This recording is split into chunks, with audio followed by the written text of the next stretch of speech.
पर है कि इन नोट्स में इसे मिनी संविधान कहा गया है।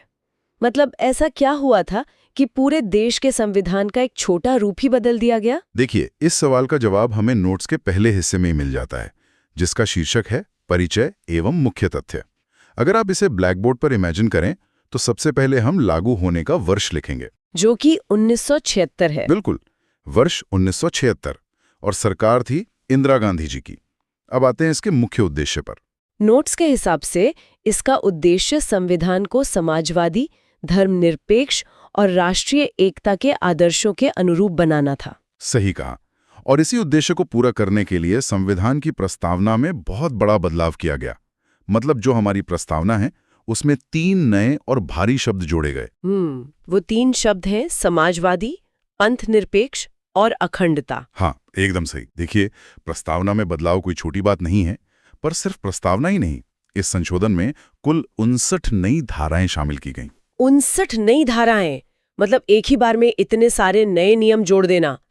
आहा, ये तो ऐसा है जैसे किसी खेल के बीच में ही पूरी रूल बुक के एक बड़े हिस्से को दोबारा लिख देना। आप कह सकते हैं, और इसी वजह से इसे इतना व्यापक माना जाता है। नोट्स में अगला पॉइंट एक बहुत ही खास नया अनुच्छेद के बारे में है, अनुच्छेद 31C। आर्टिकल 31C, इसका क्या असर हुआ?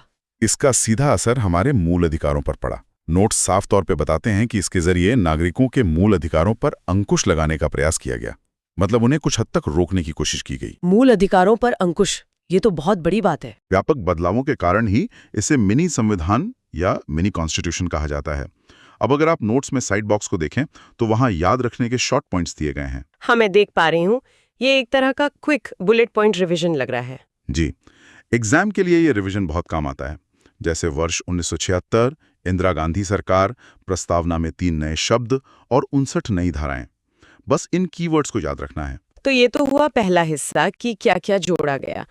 लेकिन क्या ये किसी तत्कालीन समस्या को सुलझाने के लिए था या देश की दिशा पूरी तरह बदलने के लिए? देखिए, नोट्स के अनुसार तो ये स्पष्ट रूप से संविधान को समाजवादी और धर्मनिरपेक्ष ढांचे में ढालने का एक बड़ा प्रयास था। अब नोट्स के अगली तालिका की ओर बढ़ते हैं, जिसका शीर्षक है एक नज़र में 42वां संशोधन। हमने पहले देखा कि क्या जोड़ा गया, लेकिन अब ये टेबल हमें समझाएगी कि इसका सीधा प्रभाव कहाँ-कहाँ पड़ा। बिल्कुल। अगर हम इस टेबल को डिकोड करें तो पहले 3 पॉइंट तो वही हैं जो हमने अभी रिवाइज किए।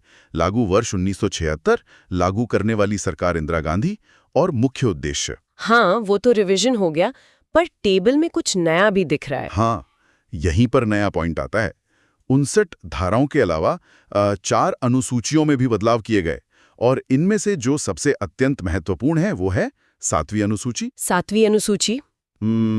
इसका असर किन क्षेत्रों पर पड़ा? इस तालिका में 3 मुख्य प्रभावित क्षेत्र दिए गए हैं। पहला है केंद्र राज्य संबंध, दूसरा है मूल अधिकार और तीसरा है न्यायिक पालिका।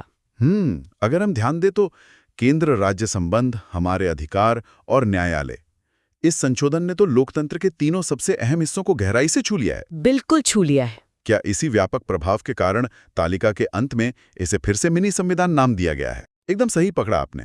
ये सिर्फ धाराओं की संख्या के कारण नहीं, बल्कि इसके असर की गहराई के कारण मिनी संविधान कहलाता है। और मैं सभी को बता दूं कि प्रतियोगी परीक्षाओं में सीधे इसी तालिका से प्रश्न बनते हैं।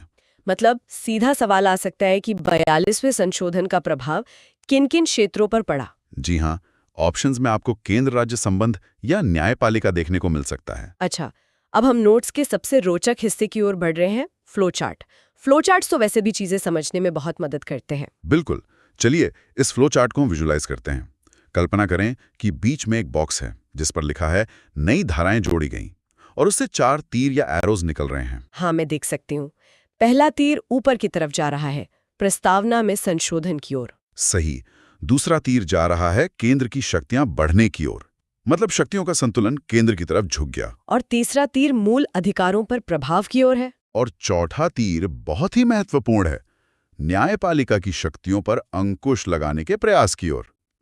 अब अगर हम प्रमुख प्रभाव वाले बुलेट पॉइंट्स की एक-एक करके व्याख्या करें तो चीजें और साफ हो जाती हैं। तो पहला बुलेट पॉइंट है कि संविधान की प्रस्तावना में मूलभूत परिवर्तन किया गया। ये तो हमने 3 नए शब्दों वाले पॉइंट में समझ लिया।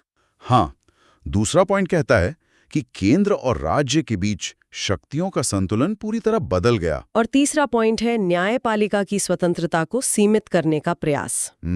पर ये सब एक साथ क्यों हो रहा था? यही सबसे महत्वपूर्ण संदर्भ है। नोट्स में साफ लिखा है कि ये सब आपातकाल की पृष्ठभूमि में किया गया था। 1975 से 77 का जो दौर था। आपातकाल वाला पॉइंट। जी, सरकार का उस वक्त दावा था कि इन बदलावों से संविधान और अधिक सरोकार बनेगा, मतलब और ज्यादा रेलेवेंट हो जाएगा। एक मिनट, अब मुझे ये न्यायपालिका पर अंकुश और केंद्र की शक्ति बढ़ना समझ आ रहा है, क्योंकि ये सब इमरजेंसी के दौरान हुआ। हाँ, इसका सीधा कनेक्शन है। ये तो बिल्कुल वैसा ही हुआ जैसे किसी कंपनी का सीईओ इमरजेंसी मीटिंग बुला ले, बोर्ड के सदस्यों को बाहर निकाल दे, सारी ताकत अपने हाथ में ले ले और फिर कहे कि ये सब कंपनी के भले के लिए है।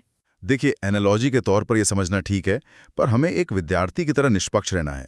परीक्षाओं के दृष्टिकोण से आपातकाल और शक्तियों के केंद्रीकरण का ये जो संबंध है, ये बहुत महत्वपूर्ण है। सवाल अक्सर इसी बैकग्राउंड से पूछे जाते हैं। सही कहा, हमें फैक्ट्स पर फोकस करना है। तो आगे बढ़ते हैं प्रमुख परीक्षा उपयोगी तथ्य वाले सेक्शन पर। अभी तक हमने समझा कि क्या बदला गया, लेकिन शक्तियों का संतुलन कैसे बदला गया, इसके सटीक तकनीकी और कानूनी तरीके नोट्स के अगले बुलेट पॉइंट्स में दिए गए हैं। और मैं बता दूं कि ये हिस्सा छात्रों के लिए सबसे ज्यादा अंक दिलाने वाला है, तो इसे बहुत ध्यान से समझते हैं। बिल्कुल।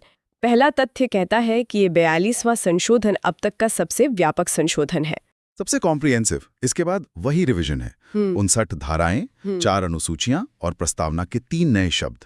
लेकिन अगला पॉइंट बहुत गहरा है। वो नया अनुच्छेद 31C वाला। हाँ, नोट्स में स्पष्ट किया गया है कि नया अनुच्छेद 31C इसलिए जोड़ा गया ताकि राज्य के नीति निर्देशक तत्वों को नागरिकों के मूल अधिकारों पर प्राथमिकता दी जा सके। नीति निर्देशक तत्व मतलब directive principles of state policy, right? बिल्कुल, जिसे हम DPSP कहते हैं। तो क्या इसका मतलब ये है कि सरकार के लक्ष्य एक आम इंसान की आजादी से ज्यादा महत्वपूर्ण हो गए? कानूनी तौर पर इसका यही अर्थ निकाला गया, और परीक्षाओं में ये सवाल बार बार आता है कि किस संशोधन ने DPSP को मूल अधिकारों पर प्राथमिकता दी। और जवाब है 42वां संशोधन। सही। अब अगले तथ्य पर आते हैं। 7वीं अनुसूची में परिवर्तन करके केंद्र की शक्तियां और बढ़ा दी गई। हाँ, वो फ्लो चार्ट वाले तीर में भी था। जी, पर इसके बाद का जो तथ्य है वो शायद आपको सबसे ज्यादा चौंकाएगा। नोट्स के अनुसार लोकसभा और विधानसभाओं का कार्यकाल 5 वर्ष से बढ़ाकर 6 वर्ष कर दिया गया था। क्या? चुनाव का चक्र 5 से 6 साल कर देना? ये तो एक बहुत बड़ा कदम है। बहुत बड़ा कदम था। हालांकि ब्रैकेट में नोट्स में लिखा है कि बाद में 44वें संशोधन द्वारा इसे पुनः 5 वर्ष कर दिया गया था।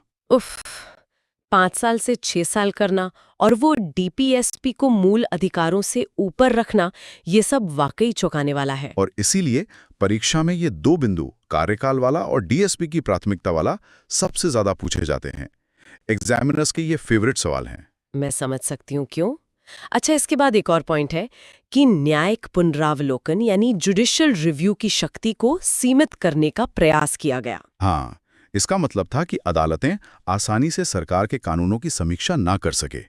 और आखिरी तथ्य वही है, इसे अंग्रेजी में मिनी कॉन्स्टिट्यूशन कहा जाता है। तो ये तो हुए सारे तकनीकी बदलाव। अब हम नोट्स के अंतिम हिस्से पर आ गए हैं, जिसका नाम है महत्वपूर्ण तथ्य परीक्षा स्पेशल। कहते हैं ना कि हर बड़ी घटना की एक प्रतिक्रिया होती है। ये अंतिम हिस्सा हमें इस संशोधन के दूरगामी परिणामों और उसके बाद की कहानी के बारे में बताता है। बिल्कुल। अगर हम इन अंतिम बिंदुओं का विश्लेषण करें तो पहला पॉइंट फिर से इस बात पर जोर देता है कि 42वें संशोधन का सीधा संबंध आपातकाल से है। ये बात दोबारा स्पष्ट की गई है ताकि छात्र इसे न भूलें।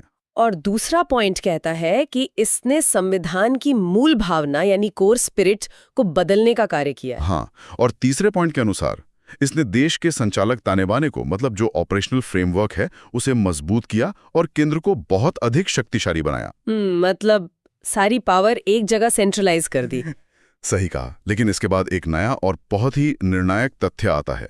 नोट्स बताते हैं कि 44वें संशोधन द्वारा जो 1978 में आया था, इसके कई प्रावधानों को निरस्त या संशोधित किया गया। तो अगर हम इसे आज की भाषा में समझें, तो 42वां संशोधन एक ऐसे भारी भरकम सॉफ्टवेयर अपडेट की तरह था जिसने पूरे सिस्टम को इतना बदल दिया कि मात्र 2 साल बाद यानी 1978 में उन बदलावों को ठीक करने के लिए 44वें संशोधन का एंटीवायरस पैच रिलीज करना पड़ा। अरे वाह, ये एनालॉजी बहुत ही सटीक है। सच में 44वें संशोधन ने एक एंटीवायरस की तरह ही काम किया और सिस्टम के जो एरर्स थे उन्हें फिक्स किया। हाँ, जैसे वो 5 साल का कार्यकाल जो 6 साल कर दिया गया था उसे वापस 5 साल करना। बिल्कुल। और निष्कर्ष के तौर पर नोट्स का आखिरी पॉइंट कहता है कि यह संशोधन आज भी भारतीय संविधान के अध्ययन का एक बेहद महत्वपूर्ण अध्याय है। और मैं समझ सकती हूँ क्यों। परीक्षा के लिए इन दोनों संशोधनों 42वें और 44वें का तुलनात्मक अध्ययन करना तो अनिवार्य लग रहा है। जी, अगर आप 42वां पढ़ रहे हैं तो आपको 44वां पढ़ना ही पड़ेगा, तभी कॉन्सेप्ट पूरा होगा। तो आज के इस शैक्षिक डीप डाइव में हमने एक ब्लैकबोर्ड शैली में नोट्स के हर एक बिंदु को डिकोड किया।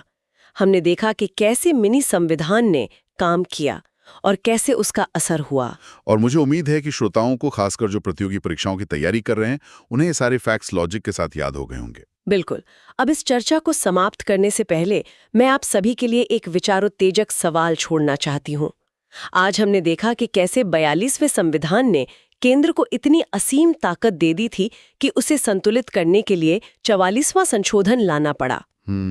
यह एक सवाल छोड़ जाता है, अगर भविष्य में कभी कोई सरकार दोबारा ऐसा ही कोई मिनी संविधान लागू करने का प्रयास करे, तो क्या हमारे वर्तमान संविधान का जो मूल ढांचा है, जो बेसिक स्ट्रक्चर है, वो ऐसे किसी व्यापक बदलाव को रोक पाने में सक्षम है? ये सोचने वाली बात है। तो इस सवाल पर विचार जरूर कीजिएगा।